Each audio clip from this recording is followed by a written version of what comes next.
தமிழகத்திலிருந்து கேரளா செல்ல உங்களுக்கு பாஸ்போர்ட் மற்றும் விசா தேவை என்று சொன்னால் உங்களால் நம்ப முடியுமா?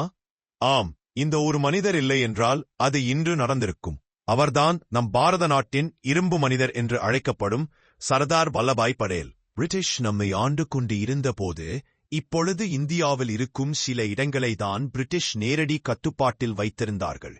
பெரும்பாலான இடங்களை அங்கு உள்ள மன்னர்களையும் இளவரசர்களை வைத்துதான் ஆண்டு வந்தார்கள். அதைத்தான் பிரின்ஸ்லி ஸ்டேட் சமஸ்தானம் என்று சொல்வார்கள்.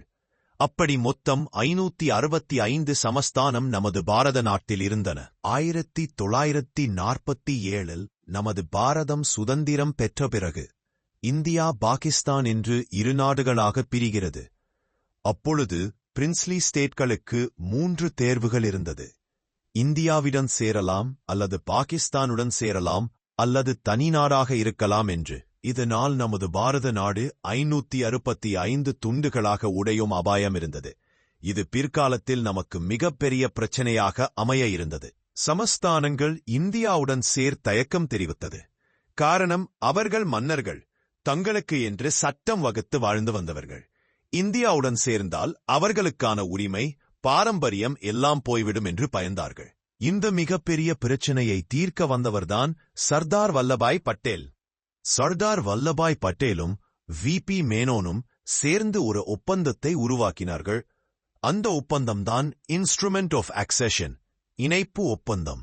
இந்த ஒப்பந்தத்தில் மன்னர்கள் தங்களது சுயமரியாதையை இழக்க மாட்டார்களானால் அவர்கள் இந்தியாவுடன் தான் இருக்க வேண்டும், தனிநாடு கிடையாது. இந்தியா அரசிற்கு 3 விஷயங்களில் அதிகாரம் இருக்கும்: பாதுகாப்பு, வெளிநாட்டு உறவுகள், தகவல் தொடர்பு. இவை மட்டும். அதாவது இந்திய இராணுவம் இந்திய அரசின் கட்டுப்பாட்டில்தான் இருக்கும். சமஸ்தானங்கள் வேறொரு நாட்டுடன் ஒப்பந்தம் செய்ய முடியாது. வெளிநாட்டு தொடர்புகள், சர்வதேச ஒப்பந்தங்கள் இந்திய அரசு மட்டுமே செய்யும். தகவல் தொடர்பு ஆகிய தபால், டெலிகிராஃப், தொலைபேசி, ரயில்வே, விமான போக்குவரத்து அனைத்தும் இந்திய அரசின் கட்டுப்பாட்டில் இருக்கும். இந்த 3ஐ தவிர மற்ற விஷயங்களான கல்வி, நில உரிமை, காவல், வரி, உள்ளாட்சி, சட்டம் ஒழுங்கு ஆகியவற்றை சமஸ்தானங்களே முழு உரிமை எடுத்துக்கொள்ளும். மன்னர்கள் ராஜ்பிரமுக்காக அறிவிக்கப்படுவார்கள். அவர்கள் மாநில அமைச்சரவையை நியமித்தல், சட்டமன்றத்தை கூட்டுதல், மாநில சட்டங்களுக்கு ஒப்புதல் வழங்குதல், அரசின் பெயரால் ஆணைகள் வெளியிடுதல் ஆகியவற்றை செய்வார்கள். ராஜ்பிரமுக் என்பது தற்போதைய கவர்னர் பதவியை போன்றது. இந்த ஒப்பந்தத்திற்கு எல்லா சமஸ்தானங்களும் ஒத்துக்கொண்டது. 5 சமஸ்தானங்களை தவிர. அவைதான் திருவாங்கூர் தற்போதைய திருவனந்தபுரம், ஜூனாகத் தற்போதைய குஜராத், போபால், காஷ்மீர், ஹைதராபாத். இந்த 5 சமஸ்தானங்களுக்கு முடிவெடுக்க சில நாட்கள் தர வேண்டும் என்பதற்காக ஸ்டாண்ட்ஸ்டில் அக்ரீமெண்ட், தற்காலிக ஒப்பந்தம் என்ற ஒன்றை கொண்டு வருகிறார் சர்தார் வல்லபாய் பட்டேல் அவர்கள். இந்த ஒப்பந்தம் இந்தியாவுடன் இணைவதற்கு அல்ல, 1 வருடத்திற்கு மட்டும் சமஸ்தானங்கள் நிர்வாகம் பாதிக்கப்படாமல் இருக்க தபால், ரயில், வர்த்தகம், தொடர் மேலும் யாருடன் இணைவது என்று முடிவெடுக்க இது போடப்பட்டது. இது நிர்வாகம் பாதிக்காமல் இருக்க மட்டும் போடப்பட்ட ஒப்பந்தம். திருவாங்கூர் சமஸ்தானத்தை பொறுத்தவரை அங்கு அரசர் கடவுள் பத்மநாபசாமி தான் என்று பல தலைமுறைகளாக பின்பற்றி வருகிறார்கள். மன்னர்கள் அவரின் சேவகராக இருந்து ஆட்சி புரிவார்கள். மற்ற அதிகார வேலைகளை செய்ய திவான்களை நியமிப்பார்கள். பிரிட்டிஷ் காலத்தில் பெரும்பாலான திவான்கள் பிரிட்டிஷ்க்கு வேலை செய்யும் ஆட்களாகவே இருந்தார்கள். அப்பொழுது சி.பி. ராமசுவாமி ஐயர் என்பவர் திவானாக இருக்கிறார். இவர் மன்னரிடம் கூட கேட்காமல் திருவாங்கூர் சமஸ்தானம் தனிநாடாகத்தான் இருக்கும் என்று அறிவித்துவிட்டார். இதை பாகிஸ்தான் வரவேற்றது. வருங்காலங்களில் நட்புறவை அமைக்க விரும்பியது. வல்லபாய் பட்டேல் முதலில் பேச்சுவார்த்தை நடத்துகிறார். அது சரியாக அமையவில்லை. திவானின் இந்த முடிவு அங்கு உள்ள மக்களையும் காங்கிரஸ் கட்சியினரையும் மிகுந்த கோபமடைய செய்கிறது. ஒரு நாள் திவானின் மேல் ஒரு தாக்குதல் நடக்கிறது. இதிலிருந்து தப்பித்த திவான் பதவி விலகினார். இந்த சம்பவத்தை அறிந்து மன்னர் பாலராம் வர்மா இந்திய அரசுடன் ஒப்பந்தம் செய்தார். ஜூனாகத் சமஸ்தானம் இது தற்போதுள்ள குஜராத்தில் இருக்கிறது. இங்கு வாழும் பெரும்பான்மை மக்கள் இந்துக்கள், ஆனால் மன்னரோ இஸ்லாமியர். இங்குள்ள நவாப் மகாபத் கான் ஜூனாகத் சமஸ்தானம் பாகிஸ்தானுடன் இணைவதாக அறிவித்துவிட்டார். இதனை பாகிஸ்தான் ஏற்றுக்கொண்டது. இது இந்தியாவுக்கு மிகப்பெரிய அரசியல் மற்றும் பாதுகாப்பு பிரச்சினையை உருவாக்கியது.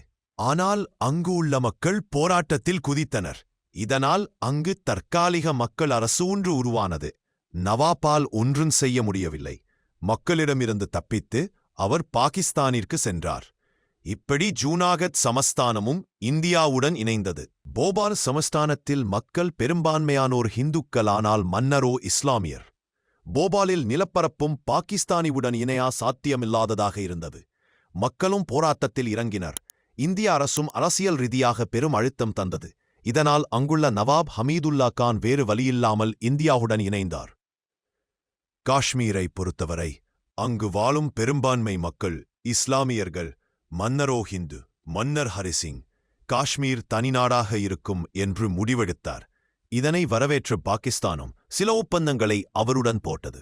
இந்திய அரசோ அவரை பேச்சுவார்த்தைக்கு அழைத்துக் கொண்டிருந்தது. இதற்கிடையில் பாகிஸ்தானை சேர்ந்த பழங்குடியினப்படை காஷ்மீரை தாக்கியது. இந்த போரை எதிர்கொள்ள முடியாத மன்னர் ஹரிசிங் இந்தியாவின் உதவியை நாடினார். அப்பொழுது வல்லபாய் பட்டேல் அவர்கள் மன்னரிடம், காஷ்மீரை இந்தியாவுடன் இணைத்து விடுங்கள், இந்திய இராணுவம் உங்களுக்காக போர் புரியும் என்று சொன்னார். மன்னரும் வேறு வழியில்லாமல் காஷ்மீர் சமஸ்தானத்தை இந்தியாவுடன் இணைத்தார். ஐதராபாத் சமஸ்தானத்தை பொறுத்தவரை அங்கு பெரும்பாலான மக்கள் ஹிந்துக்கள், மன்னரோ இஸ்லாமியர். அங்கு இருக்கும் நிசாம் மீர் உஸ்மான் அலி கான், ஹைதராபாத் சமஸ்தானம் இந்தியாவுடன் இணையாது தனிநாடாகத்தான் இருக்கும் என்று அறிவித்திருந்தார். இது இந்தியாவிற்கு வரும் காலங்களில் மிகப்பெரிய பிரச்சனையாக உருவெடுக்கும்.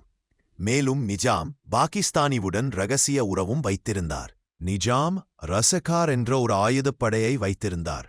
இவர்கள் ஹிந்து மக்களின் மீது எப்பொழுதும் வன்முறையில் ஈடுபட்டனர். அங்கு வாழும் பெண்களை கொடுமைப்படுத்தினர். கிராமங்களை எரித்தனர். இதனால் ஹிந்து மக்கள் பெரும் பாதிப்புகளை சந்தித்தனர். இதனால் அங்கு இருக்கக்கூடிய காங்கிரஸ், கம்யூனிஸ்டுகள், விவசாயிகள் போராட்டத்தில் ஈடுபட்டனர். இந்தியாவுடன் இணைக்க வேண்டும் என்று குரல்கள் எழுப்பினர். ஆனால் நிசாம் அப்படைகளை வைத்தே அடக்குமுறைகளை ஏவிவிட்டான். இதனை கண்ட வல்லபாய் பட்டேல் அவர்கள் முதலில் அமைதியான பேச்சுவார்த்தைக்கு முயன்றார். ஆனால் அவர்கள் அதை ஏற்கவில்லை. பிறகுதான் வல்லபாய் பட்டேல் அவர்கள் ஆபரேஷன் போலோவை ஆரம்பித்தார். இந்திய இராணுவம் ஹைதராபாத் சமஸ்தானத்தில் களமிறங்கியது. 5 நாட்களுக்குள் நிசாமின் படைகள் ஒழிக்கப்பட்டது. நிசாமும் சரணடைந்தார்.